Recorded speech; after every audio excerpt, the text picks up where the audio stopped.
everyone, this is going to be a My Hero Academia video. I'm going to say this quick. The adults in the My Hero Academia world are irresponsible. They use child labor and they use child soldiers. Let's start with the irresponsibility.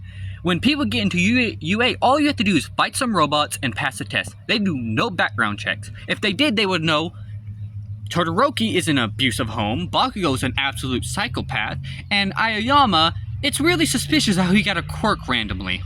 And turns out he was the traitor. Then let's get into the child labor.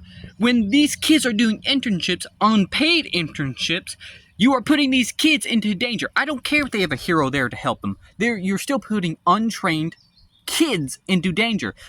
Here's an example. The overhaul incident.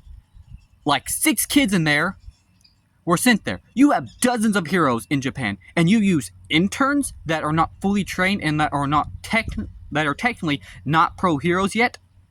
And a good amount of them, of those kids, end up injured, very injured at that, and one of them almost died. Now let's get into the war.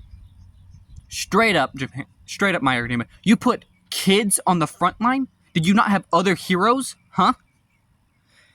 I'm being serious. These kids did more, Class 1A and Class 1B, not much Class 1B, did more work than most of the heroes that we've seen in that war. And that is sad. These kids barely have 2 years of training, barely no experience compared to the heroes, and you put them on the front lines? These kids fought, bled, had a ton of trauma, and I'm pretty sure some of them killed people.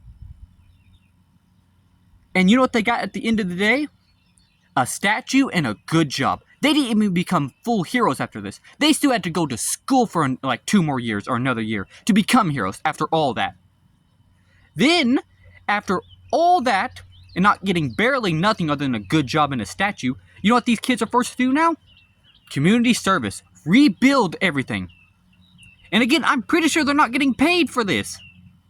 Why are you using children instead of the millions of adults you could be doing this? Why use them?